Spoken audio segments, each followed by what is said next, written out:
Process होना चाहिए। हर किसी को अपनी सफाई देने का हक है और कानून ये कहता है कि जब तक आपको गुनहगार साबित नहीं किया जाता आपको बेगुनाह समझा जाता है। अगर कानून ये कहता है तो चाहे वो जो भी हो उनको अपनी सफाई देने का पूरा मौका मिलना चाहिए। इससे ज्यादा कहने की कोई जरूरत ही नहीं है। बीजेपी कह रहे हैं किसने कहा? बीजेपी तो इलेक्शन कराए ना।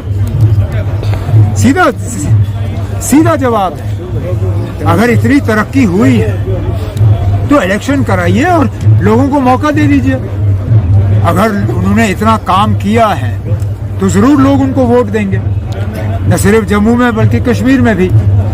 ऐसा क्यों है कि इतना काम अगर उन्होंने किया है तो वो बल्दियाती इलेक्शनों से भी भाग गए, पंचायत इलेक्शन से भी भाग गए, असेंबली इलेक्शन से भी भाग गए।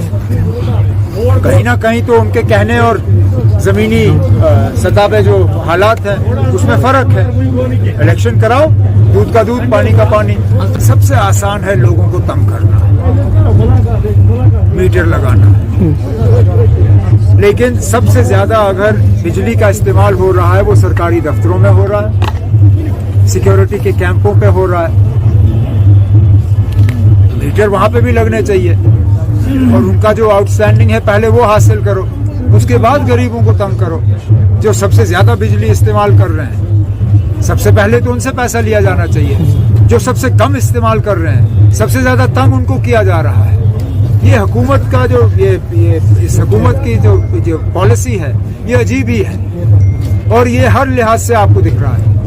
ये मतलब यही तो बदकिस्मती है क्योंकि अनइलेक्टेड गवर्नमेंट है, बेताज बादशाह बैठे हुए हैं, लोगों की तकलीफों का इनको जरा सा भी एहसास नहीं है। अच्छा, उठाना चाहिए। किसने एतराज किया? मैंने खुद 6 साल 15 अगस्त को ये झंडा लहराया है। मैंने इस झंडे की सलामी ली है। हमने कब इस झंडे से जो है रिश्ता नहीं रखा। हमने इस झंडे के लिए कुर्बानियां दी और 47 से दी। हमलावर खबरदार, हम कश्मीरी हैं तैयार, ये नारा कहां से आया? ये बाबा कौम शेर कश्मीर शेख मोहम्मद अब्दुल्ला ने उस वक्त एक मुहिम चलाई। नकली बंदूक तक बांटे गए यहाँ लोगों के ताकि उन हमलावरों का हम मुकाबला करें। तब से लेके आज तक 90 के बाद जब बंदूकें आई, जो लोग आज सियासत कर रहे हैं उन्होंने उस वक्त बंदूक का भी फायदा लिया। जब हमारे साथी नेशनल कॉन्फ्रेंस के वर्कर उनको निशाना बनाया जा रहा था, ये लोग ऐश कर रहे थे। ये यहाँ जम्मू कश्मीर के लोगों को आजादी का ख्वाब दिखा रहे थे। ये यहाँ जम्मू कश्मीर के नौजवानों के हाथों में बंदूक दे रहे थे। उस बंदूक से नेशनल कॉन्फ्रेंस के वर्करों को शिकार बनाया गया। ये तब था जब हमने इस झंडे का हाथ को थाम के रखा था। 96 में कहाँ थे ये लोग जब फारूक अब्दुल्ला साहब अकेले निकले और यहाँ दोबारा जमहूरियत को कायम की और इस झंडे को थाम के रखा। 15 अगस्त 2002 वो रील निकालिए, आपके पास वो रील होगी जब फारूक अब्दुल्ला साहब उस वक्त मोटरसाइकिल के पीछे बैठे, पुलिस के मोटरसाइकिल पे बख्शी स्टेडियम के अंदर, और उसने हाथ में तिरंगा पकड़ के रखा हुआ था। निकालिए वो रील, आप लोगों के पास होगी अपने रिकॉर्ड में। हम लोग नहीं है ना जिन्होंने इस झंडे की सियासत की।